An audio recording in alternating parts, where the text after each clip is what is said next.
Hi. അപ്പം നമുക്കിന്ന് beef fry ചെയ്താലോ? ഞങ്ങൾ വീട്ടിൽ പോയപ്പോൾ കുറച്ച് ബീഫൊക്കെ വാങ്ങിപ്പോയി കേട്ടോ.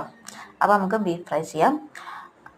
അപ്പോൾ എണ്ണയിലേക്ക് ഞാൻ കുറച്ച് വലിയ ഉള്ളി, ചെറിയ ഉള്ളി, അതേപോലെ പച്ചമുളക്, ഇഞ്ചി, വെളുത്തുള്ളി, കരിപ്പിൻ്റെ എല്ലാം കൂടി നല്ല വാട്ടി, എന്നിട്ട് അതിലേക്ക് നല്ല വറുത്ത് പൊടിച്ച് വെച്ച് നല്ല മല്ലിയും മുളകും, അമ്മ സ്പെഷ്യലാണ് കേട്ടോ വറുത്ത് പൊടിക്കൽ, മല്ലിമുളകും അതൊക്കെ ഇട്ടു.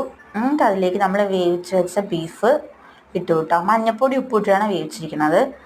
ഇട്ടിട്ട് നല്ല ഒന്ന് ഇളക്കി സെറ്റാക്കി. നല്ല വെള്ളമൊക്കെ നല്ല വറ്റി ഉണ്ടായിരുന്നു കേട്ടോ.